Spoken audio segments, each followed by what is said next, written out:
A Reader's Paradise podcast, featuring interviews with celebrity authors, audiobook narrators, and readers just like you.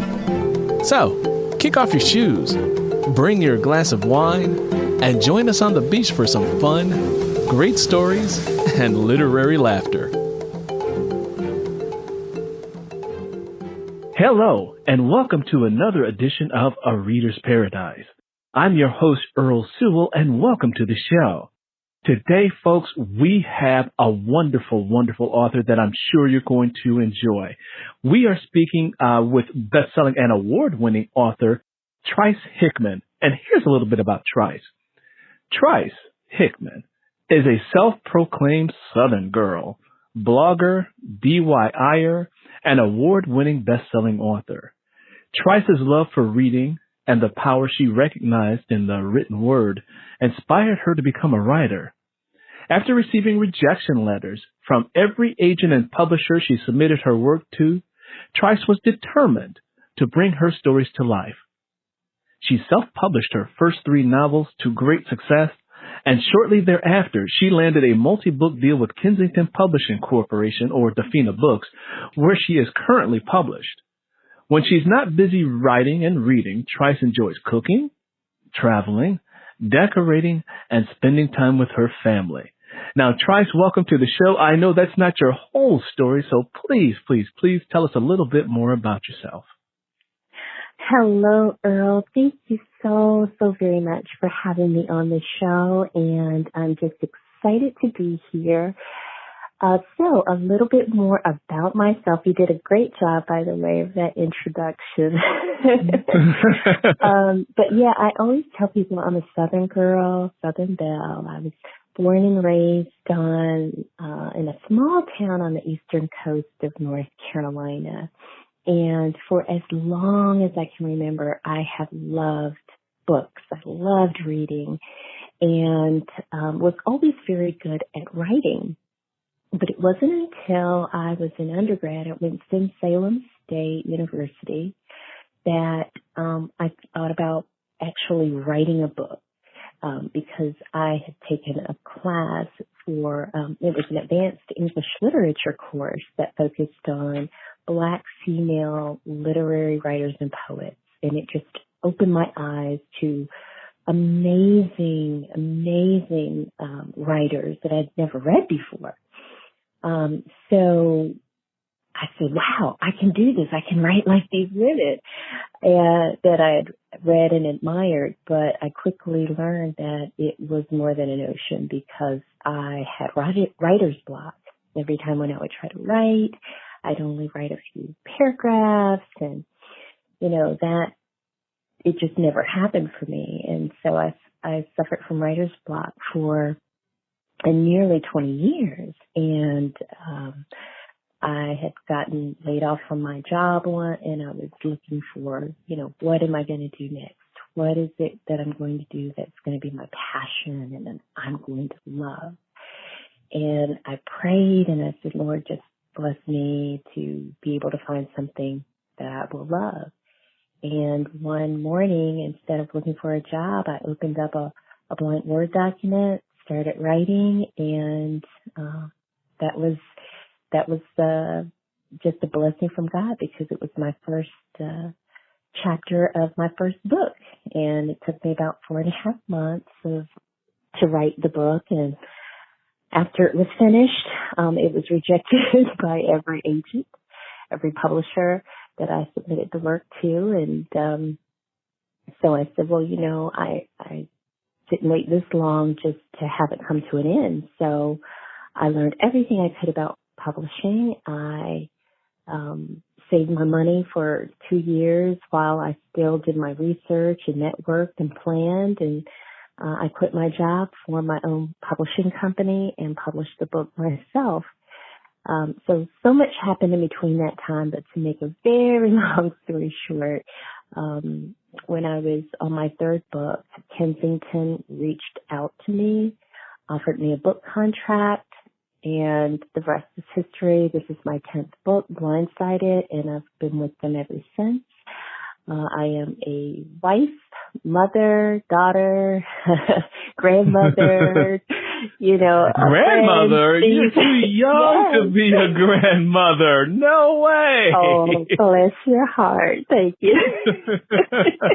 So I am a grandmother. I've got a 6-year-old and an almost 2-year-old, 2 granddaughters that I love with all my heart. So, yeah. Okay, so let me ask you this, because I'm not a grandparent as of yet.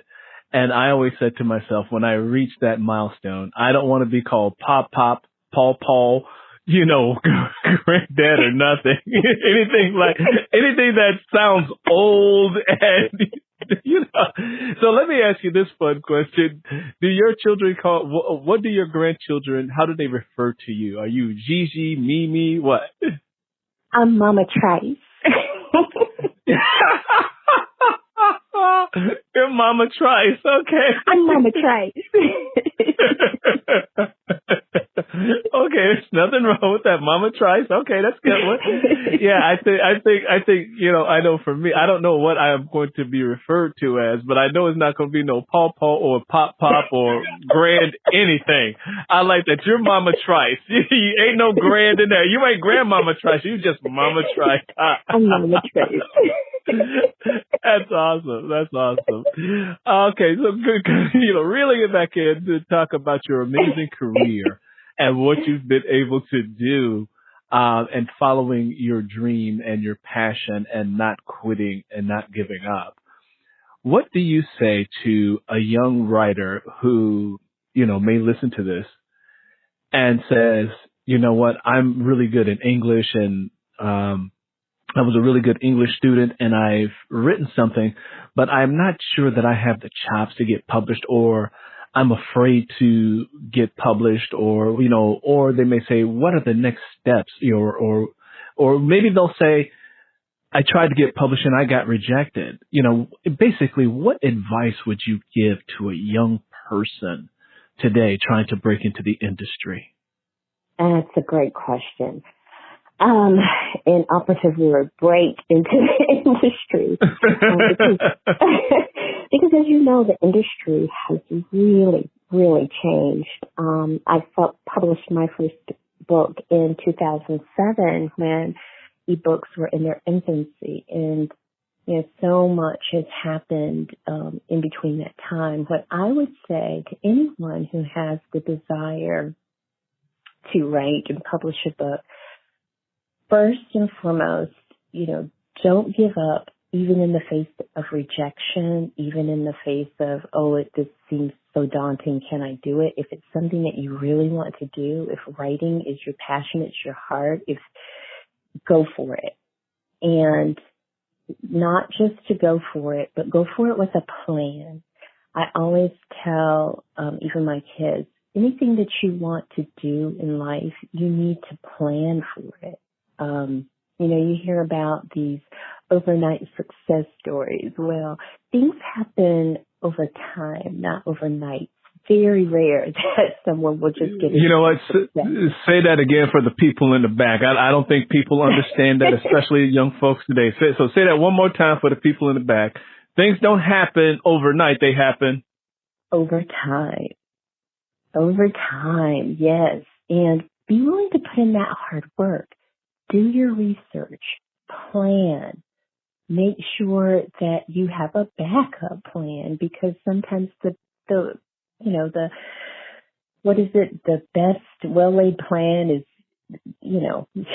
probably plan B, because plan A won't happen the way you think it will. It's just like writing a book. You start out with one idea and it may change to another. So have a backup plan as well. But go into it with focus. Always, always believe in yourself and know that you can do it and don't give up. The other day, I posted something on social media. A reader sent me a picture that she had taken at Walmart, and my book was on the shelf in Walmart, and I shared it on social media, and I shared a little bit about my story to just encourage people to not give up, because my book is on the shelf at Walmart, but I'm also the same person who suffered from writer's block for nearly 20 years, who was rejected by every single publisher, editor, agent that I sent my manuscript to.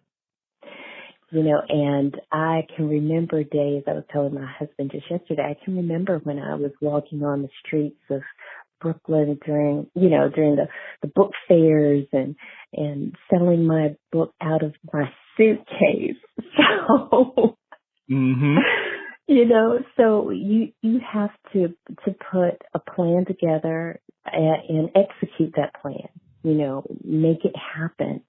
And do what it takes to make it happen, even if it means walking up and down the street selling books out of your suitcase, because one day you might end up on, with your book in the hands of readers all across the country and across the world. That is so true, Trice. You and I share a commonality of experience with our journeys into the writing world. Like you, I started off as a self-published author because I received so many rejection letters. But it takes a lot of guts and fortitude to keep on going when everyone is telling you no. That's like the hero's journey. That's like the ultimate story of triumph, or the against all odds type of story. Where what, Earl? I hate to interrupt you, but you just told me something I did not know. I didn't know that you had started off publishing books. I didn't know that. Yeah, I started off, self-published, and this was back in the 90s when I did it. And so I ended up selling my books at the barber shop. I would go to the barbershop, which was also a beauty salon for women. So I would see women in the beauty salon / barbershop reading all the time.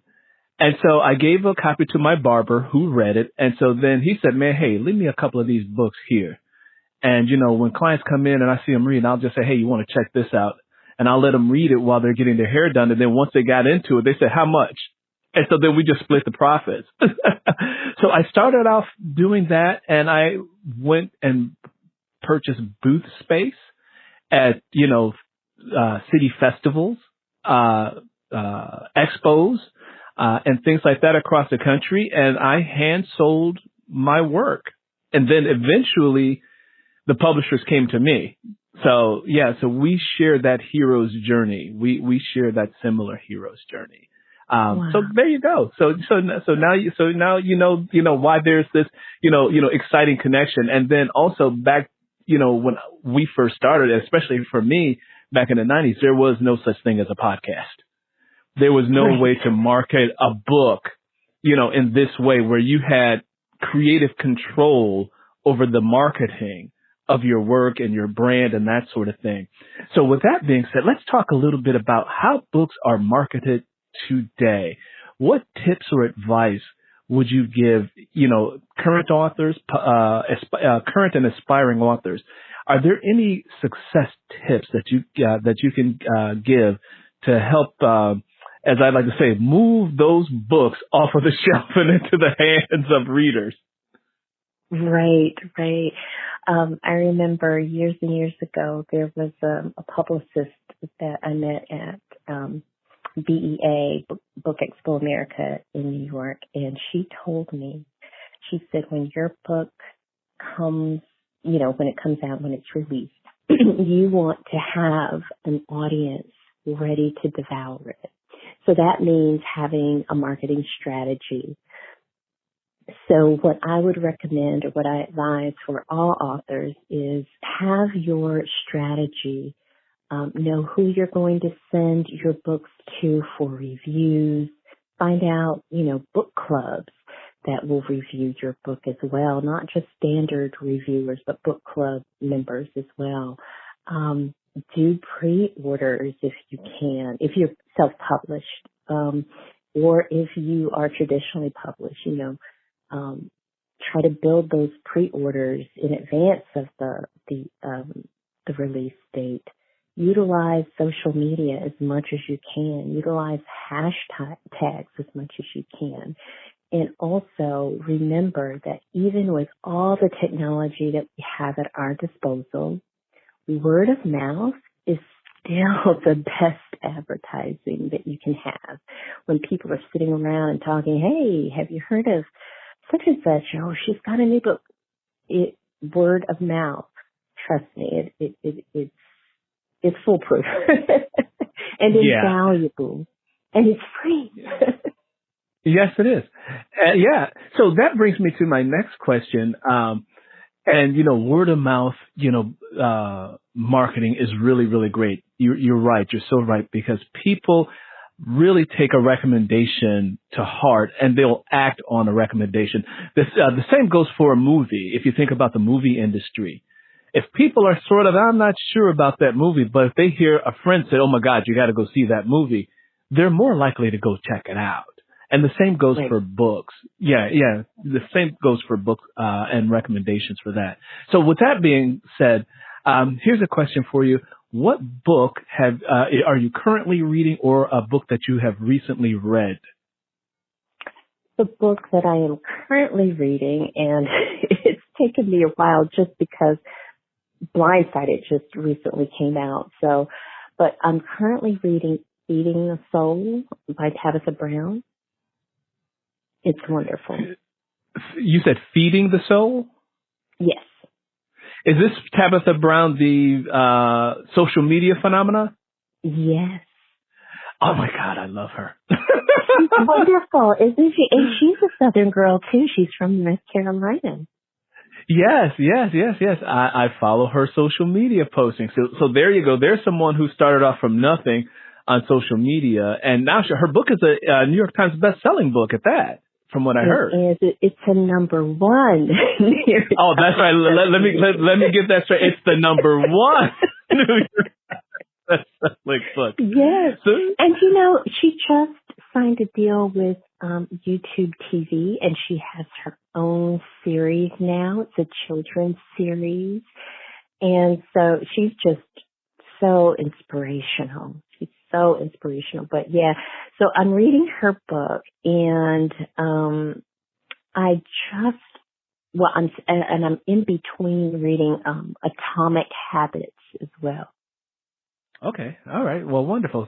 So listeners, you just got a book recommendation. So, now go check out that. And also you're going to also get 2 book recommendations, because you're going to also want to read Trice Hickman's latest, which is called Blindsided. So with that being said, Trice, let's jump into the book Blindsided, your most recent title. Now, I know some ideas, because you have these characters and they all have different things that they're going through in their lives. And before we even get into talking about that, I would like to say to the listeners that you have no reason not to get the title, because it's in paperback, it's on Kindle, and it's also on audio. So Trice, tell us about Blindsided. Yes. Blindsided. Blindsided is the sequel to The Other Side, which was released in 2019, and it follows the journey of 3 best friends, Bernadette, Tess, and Arizona. These ladies were all born on the same day, but 1 decade apart. So Bernadette is 50, Tess is 40, and Arizona is 30. And they are phenomenal women who are at a crossroads in their lives, both in their romantic relationships and in their careers. And what I like to tell people about Blindsided, about this book and what it means, is it's a true testament of friendship and sisterhood. And I have a personal connection to this book because I have been fortunate to have really good girlfriends in my life who have been with me through thick and thin, girlfriends that I can trust. I mean, my circle is small, but it's powerful. And so for anyone who is struggling with something and they don't know where to turn, this book gives insight on not only what friendship is about, but how to be a good friend to someone as well, because these ladies come at each other when they're wrong. So they call out each other when they're wrong. They praise each other when they do great things. And I think that's what true friendship is about as well, but always coming back together to have each other's back in that love. Okay. And so it's interesting. They all have the same birthday and are born, a decade apart. So Yes. I think so. So tell us about the one who's in her 50s. What are her challenges in this story? So Bernadette is just a really smart businesswoman. She has risen to an executive position in a hospital in a small town. She's from D.C. and she moved to this small town to take this position because she's going to be a big fish in a little pond, so to speak. So Bernadette has never, had real love. And in the last book, The Other Side, she finds real love in a man named Cooper Dennis, but everyone calls him Coop. And Coop has a past. He's reformed, but he has a past. And so his past comes back up. His past threatens to, I guess you could say, unravel what they have started building in this new life together. And at the seasoned age of 50, Bernadette finds out that she is pregnant. And so, yeah. Yeah, I exhaled like I was pregnant. You are crazy. Every 50-year-old man, in the world just went, what? I remember you told me, you said, what did you say? You're not in the baby making business. I'm out of the people making people. business. Yeah, I don't make people anymore. Because on a fun, human thing, by the time you figure you're in your 50s, and you're in a committed relationship or whatever, you figure, hey, this is all gravy from here on out, and then what do you mean you're pregnant? We're 55. What the hell? Isn't this done yet? Right. No more diaper changes and sippy cups, but, and she's not even expecting this. This is something that, of course, where I got the title from, Blindsided, because something happens in each one of these characters' lives that leaves them blindsided. And this is Bernadette. She finds this wonderful man. She's finally saying, hey, I'm in my groove with my career. This man is getting ready to ask me to marry him, and boom, she ends up pregnant. And not only pregnant, his past, as I said, something that he did in his past comes up and it threatens to unravel their future. And so her dilemma really is, what do you do when you know that doing the right thing will cost you? That's such a hard one. That is such a hard one. I mean, you just said a lot right there. Sorry to interrupt you, but when doing the right thing, is hard. I mean, I guess that's just the way it is. Doing the wrong thing is easy. Right. And you may get short. Yeah, go ahead. Yeah, I tell my kids that I even though it's hard, I tell my kids, you can never go wrong doing right. Yeah, it reminds me of something I heard Michelle Obama say, at times, when she wanted to take the low road, she said, it's hard taking that high road. she said, you just don't know. It was almost like she was praying, it was so hard, Lord, taking that high road. I feel it. Yeah. Yeah, but it's so easy to do what's wrong and you get short-term satisfaction. but long-term misery when you do what's easy. But when you do what's hard, your life becomes a little bit easier. So, that's a lesson in itself. It really is. And especially in Bernadette's case, because her dilemma is that his past is a criminal one. And so does she do the right thing and tell what she knows? And, the ethical... He hurt my feelings. He's hurting my feelings. And so I don't want you to give too much away of Bernadette's story. So, that's good. That's good. But I'm like, so I'm sitting here like, bruh, really? Like, really? Right. That happened. And it's funny because, interestingly enough, I recently read Will Smith's autobiography. And one of the things... Oh my God, it was so good. I learned stuff that, well, how do you say? Outwardly, it looks like his life is so perfect. And, you got, success, you got money, success, and fortune, fame. What else could you possibly ask for? But anyway, all that to say is he had one of his friends who, he said, neighborhood friends or whatever, who, say, hey man, I'll be your bodyguard. But then he says, man, I got a gun charge, right? Like, really? Like, And so, this friend stayed with him all this time, but I at the end of the book, I wonder if his friend ever got that gun charge straightened out. Right. So that you don't go to somebody and say, yeah, we starting a new life. I got that gun charge, right? What do they say? It's like that sometimes. It's just... Yeah, it's like, can you fix that, please? Just go fix that. Come back when you're done.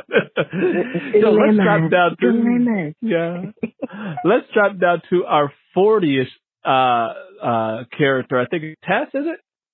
It's Tess. Her real name is Testimony Sinclair, but everyone calls her Tess, and I can identify with Tess in that she is a writer.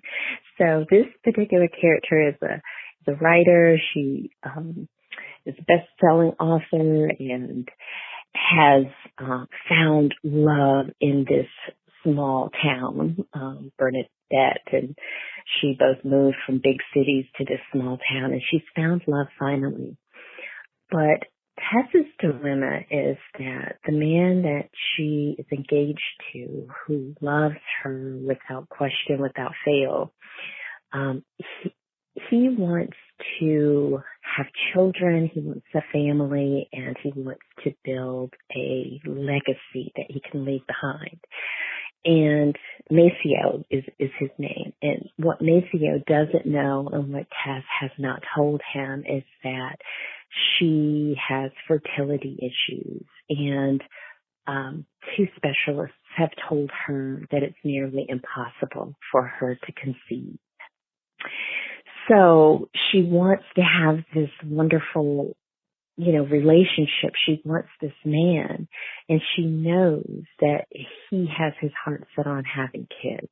So then what do you do? And to top it all off, someone from her past comes back into the picture, who she had never really gotten over. So there's a dilemma there. So Tess is just, and she's under deadline for her next novel. Yeah. Boy, it's something when them ex-lovers come back in your life, you haven't got over them. That could be brutal. That could be and that's tough. why you have to close those doors, because if you don't close them, that little crack, something can get in. So yeah, it's like a weed in the sidewalk. It will find a way to pop up, or dandelions and grass. You can fertilize it all you want, but that dandelion, Jack, if it wants to come through, it will try to find a way. That's awesome. It will push through, and you just go over there with your squeeze like, didn't I tell you to die? It's bad enough. It's bad enough that you're in my memories, and every now and then my brain, in one of its random thought moments, say, remember that time? Yeah. And then you're all. That can be, that can be very problematic, and so she never closed that door. Well, I can't give away too much. But anyway. Yeah, okay. Don't give away too much. Let's go down to the 30s. Let's see what's happening in the 30s. Ooh. Your character. Oh, Arizona. I think that the 30-year-old has monumental, to say the least. Monumental, not the monumental. It's monumental because, she's 30 years old. She has just married this man, Chris, who is a wonderful man. He supports her. He loves her, and he is good to her son as if Solomon was his own biological child. Arizona has a 5-year-old son from a previous relationship, and Chris comes in and raises Solomon as his own. And so how could she not love him? He supports her dreams, and he seems to be the man of her dreams. But what Arizona discovers is that Chris, they have sexual dysfunction in their relationship because Chris has a micropenis, and among other issues as well. And so that creates a problem. A small problem. Okay, that's a pun. That's a good pun. Yes, it is. So women listeners everywhere just put. It's a big problem. It creates a big problem. And then to further complicate that, her first love comes back into her life. Which, for a newlywed, you don't want to cheat. But so she has this issue. And I think, Earl, one of the things that I've discovered in doing research for this particular character, because there's a difference between just being small and having a micropenis. A micropenis is a condition. I can't remember the exact word. Oh gosh, it's so long. But yes, so it causes great I think dysfunction it can within a relationship. And so, there are a lot of women who think, well, you know what, if he's just good to me, if he's good to my children, if he pays the bills, but there's another side too. And I think sexual satisfaction and fulfillment is, your sexual health is directly tied to, your whole body health. And there's the saying that if sex is good in the relationship, it's only 10% of the relationship, but when the sex is bad, it's 90%. And so you tell her. Right. It's a bad soup, Jack. Yeah. I think everyone should, have a good sex life. And because it just helps you in your overall health, and it becomes a huge issue. Well, yeah, and then if a person has gotten to the point or has this issue where when it comes to being able to satisfy, the needs of the sexual relationship, if the person is unable to perform the duties or function, that could lead to a lot of frustration, especially if you have something to compare it to. When you have something to compare it to, you're like, well, I know that, this is what I like, and, it's not possible with you. And, that takes a lot of, there's a tough question. What do you do? What's the right thing to do there? Because, it's, especially for the male ego, because, no man is going to admit to being small under any circumstances whatsoever. Oh my goodness. Yeah, no man is ever going to admit to that. Every man believes that they have, Are you serious? Am I serious? Yeah. Oh yes. You don't believe that? So wait a minute. So I'm going to ask you. So if a man is small and he knows he's small, he's not going to admit that he's small? No, he's not going to. He's not. No. And how do I say it? Yeah, basically in locker room banter, if you will. He's never going to admit that. He's always going to be the type that's going to say, oh, he knocks it out of the park every time. Even if so for example, even if men have, erectile dysfunction, the greatest thing that was medically invented was the Viagra pill. Because he's like, okay, if I have medical dysfunction, I can take this pill and I'm back to myself. The male ego, I guess, is so fragile and so sensitive. And then society, puts a stigma, on, genitalia size. Mm-hmm. That's a whole thing. But it's not even just with male genitalia. It's like with, human physical features, like, large breasts versus small breasts, big behind versus small behind. I mean, if you go around on social media, you see this played out, and some people social media post all the time as to, what they display and what they show. There's a song out called Body Yaddy Yaddy Yaddy Yaddy Yaddy. I mean, like, really? I mean, that's all about, so it's really part of the society and culture is, body image, and nobody wants an imperfect body. And if you have imperfections, which we all do, but when we have those imperfections, we try to get rid of what we feel is an imperfection, like whether it's, a nose surgery or a facelift or whatever it is. We are very self-conscious creatures when it comes to what we perceive as deficiencies. True.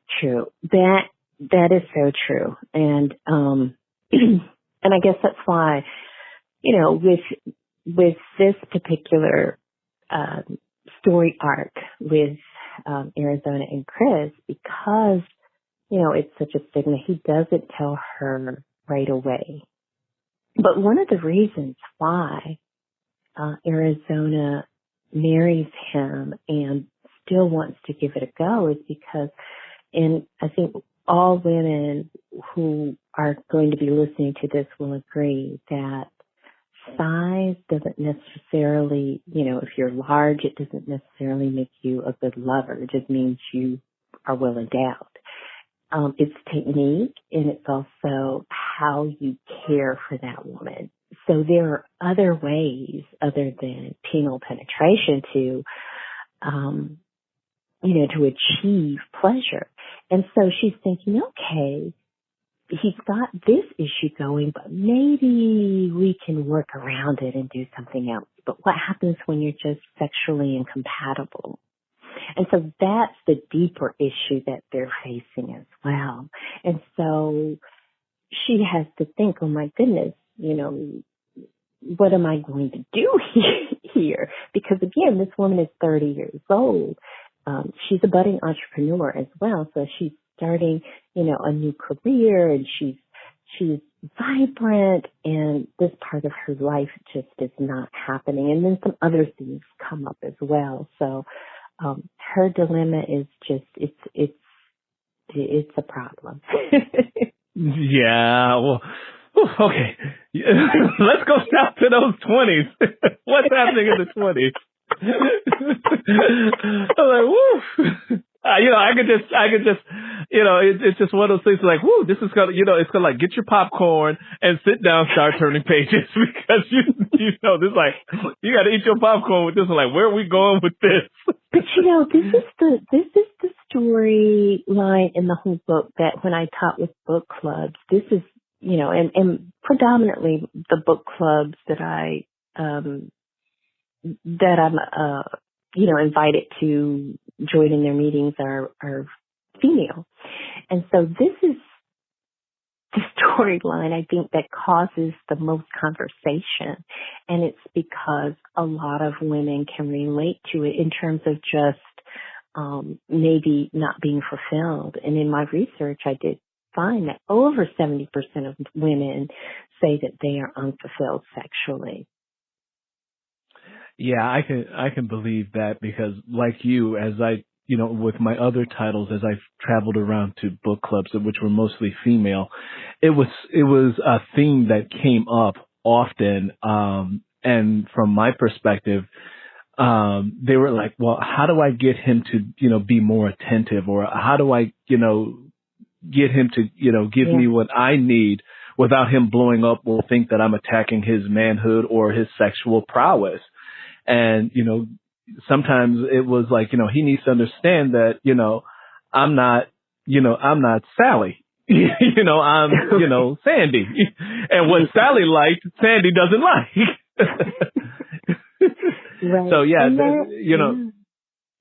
so that comes down to really, maturity and really being into your partner and really getting to know your partner and creating a safe space for that exploration to take place and not go in thinking everything and, this is the way it is. And then also, if you do get into a place where, everything's going well, how do you keep it fresh and not routine and boring? Because over time, stuff will get routine and boring. And then you'll be like, oh my God. So, right. It's... I have to jump in and say, when you said keep it fresh, that is one of the things that my husband, I remember when we were dating, and he told me that's one of the things that he always wanted to do was keep our relationship fresh on all aspects. And women, that's what we love, because things can get routine. But when you take that extra time, when you listen and when you know what your partner wants, and even if you can anticipate as well, those are the little things that do keep it fresh, when you put in that extra time, or that, I don't know, you like, something is your favorite wine, and you haven't had that particular wine in a while, and he just comes home with a bottle, something like that. Just the little things make a huge difference. Yeah, to make a huge difference when you actually care about a person, care about their feelings, and you not only, talk the talk, but you walk the walk. And so when you have amazing relationships like that, it gets to the point that even the scent of the person can be an aphrodisiac to you in so many ways. It's like when you have that, it's just like beautiful when you're firing on all cylinders. Even when you have an argument, you have an agenda of how to get through a disagreement. Is something that that's one of the things that I did in relationships. Is like, okay, if we have a disagreement, it's not going to be time to, how do I say it? Conflict is not the same as combat.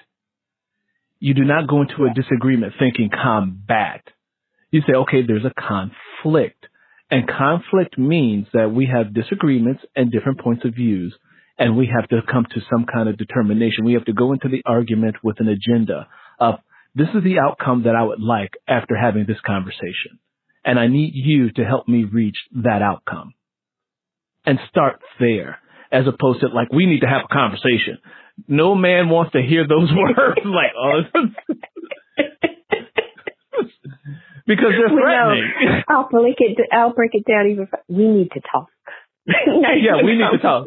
Conversation. Yeah, we need to talk. And it's like, and then, so every dude who's listening is like, oh Lord, what's going on now? And then you immediately, go ahead. Listening to you, I can tell you've done the work of relationship building. I mean, how you were just breaking that down, that's maturity right there. Yes, that's not bubble gum popping. I'm gonna roll my neck, roll my head, or I'm gonna, beat my chest like I'm King Kong and make you submit to me. It's like, no. It's like, and that comes also down to emotional intelligence. The rank and file man may not have developed emotionally to understand all of the emotions that, he may experience during something. And it's also, how has he handled conflict in the past? Was it conflict or combat? So, all of these things that, happen in a person's life when they're younger play out in their adulthood. And lastly, for example, a lot of men don't, a woman may, say to a man, how you feeling? He's like, well, what is it? And, honestly, he may not know.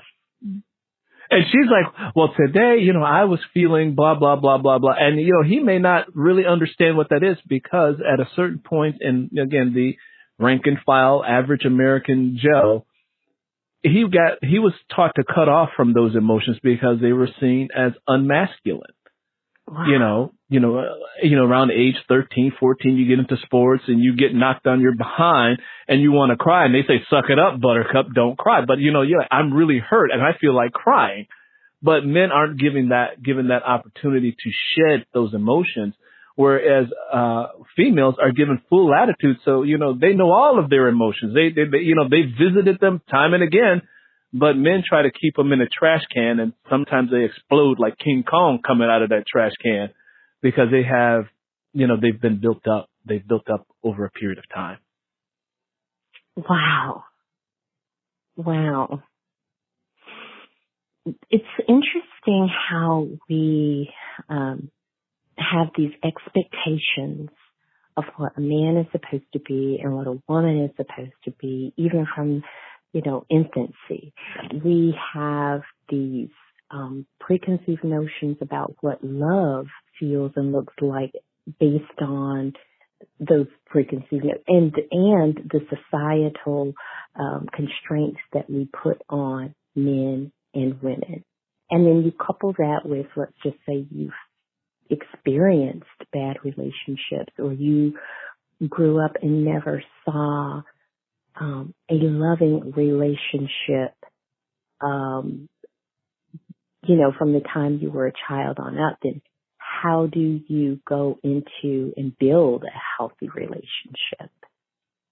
Yeah, and that requires a lot of individualized introspective work, so that you get to learn who you are as an individual before you try to get some, how do I say it?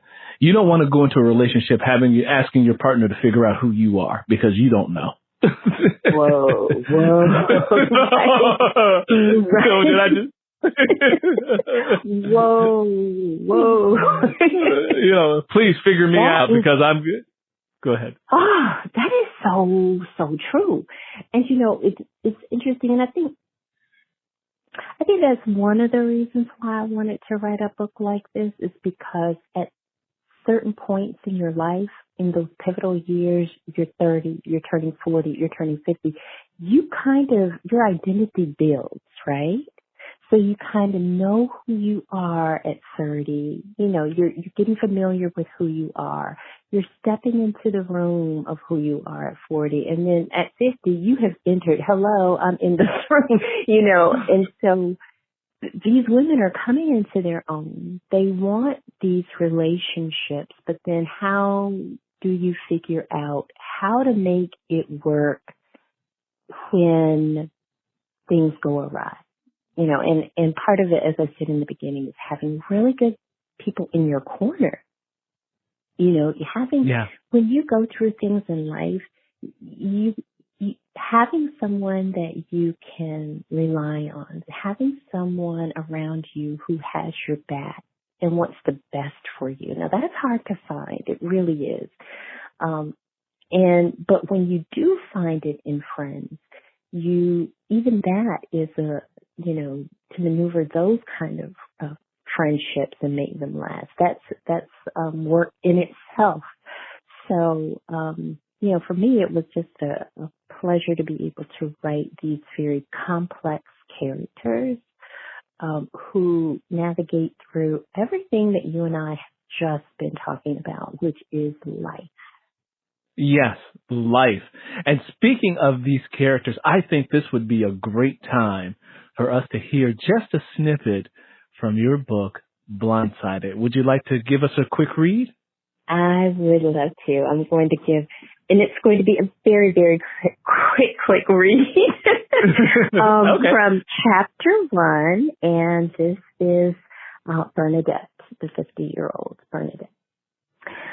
1 year ago, Bernadette Gibson had moved from the political, power-hungry city of Washington, D.C. to the sleepy, sip sweet tea on your front porch, slow-paced life of Bourbon, North Carolina. And ever since she'd celebrated her 50th birthday 6 months ago, her life had changed in sweeping and dramatic ways that she couldn't have predicted. Back then, if anyone had told Bernadette that she would be in a committed, monogamous relationship with a compassionate man who loved her without reservation or conditions, she wouldn't have believed them.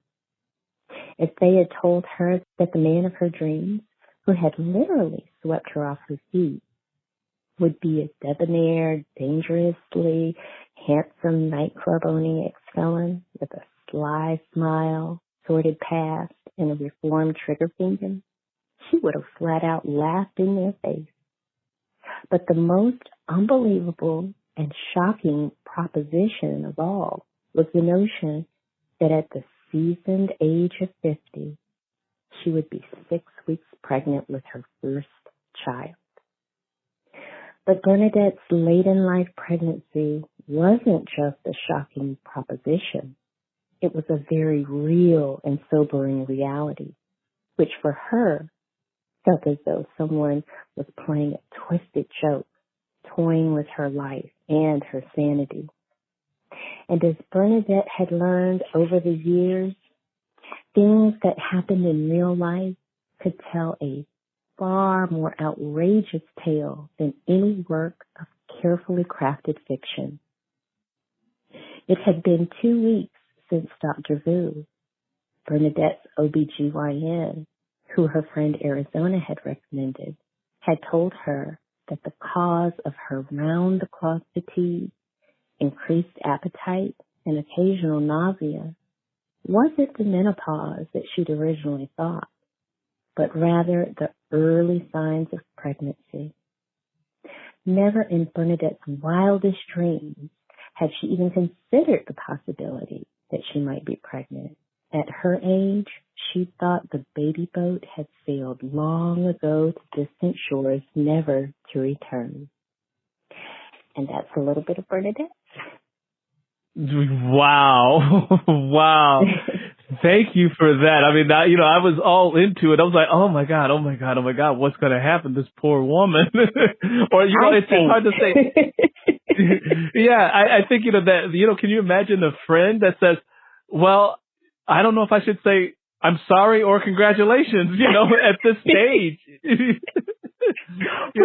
this stage. It's like you were saying before, when you're like 50, 55, when you're at our age, you are looking at retirement, traveling, no type of, responsibility of late night feeding, sippy cups, diaper changes. A child changes your complete life. Yes, yes, a child does. Yeah. So here she is. Yeah, because I've already went through the Barney phase. Remember the purple dinosaur Barney? I went through that. Baby Bop, the Teletubbies. I don't need to see them anymore in my life at all. Because you are not in the people-making business. I am not in the people-making business. I am not making any more people at all. Well, Trice, it has been a plum pleasing pleasure, speaking with you. Tell readers, again, the name of your book, where they can get it, and how they can get in touch with you. Yes. So my new novel is Blindsided. It is the sequel to The Other Side, which is in the Complicated Love series. You can find this book online or in retail stores, wherever books are sold. If you go to your local bookstore or local Walmart and you don't see it on the shelf, just let them know to order it because the manager can order the book. And you can connect with me and visit me at tricehickman.com. And you can connect with me on social media on Facebook, Instagram, Twitter, LinkedIn, and Pinterest at Trice Hickman. And real quickly, just for those in the back of the room, spell Trice Hickman for us. Spell that out. Yes. So it's T as in tree, R-I-C-E, Hickman, Hickman. I always tell people my first name is like rice with a T. There you go. There you go. There you go. Well, Trice, thank you so much for spending time with us here on A Reader's Paradise. And we really appreciate you. And we look forward to having you come back to talk about some of your other work. Fair enough? Fair enough. And thank you so much, Earl. And thank you, everyone, for listening. All right. So until next time, everybody, happy reading.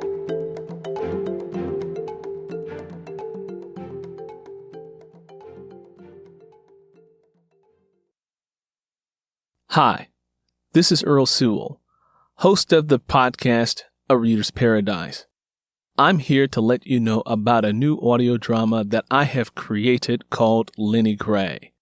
It is a bi-weekly show that you can find out on Apple Podcasts, on Spreaker.com, on Spotify, and wherever you listen to podcasts. So, what I'm doing here right now is giving you a preview of the show. Season 1 is up and running, and I hope that you will go over, check it out, leave a rating, and a review. Until then, I hope you enjoy this preview of the audio drama, Lenny Gray. I've been listening to the radio, Willie said. They talk a lot about black men going to the war as a way to prove that we are men. They say we gotta fight for 2 victories. One against Hitler and one against Jim Crow. Jim Crow ain't going nowhere. That much I can tell you, Curly said with conviction as he smeared away tears that had formed in the corner of his eyes. Then, why should I go fight for a country that don't treat me like I'm somebody? Why fight for a country that treat me real bad? Willie asked. Again, Curly couldn't think of an answer and felt bad because he couldn't provide Willie with the wisdom that he was asking for. Curly could not give what he did not have. So he said, Because that's just the way it is, son. I wish I had a better answer, but I don't. We ain't got no choice in this life. Things just happen, and as a man, well, you just gotta make do the best that you can.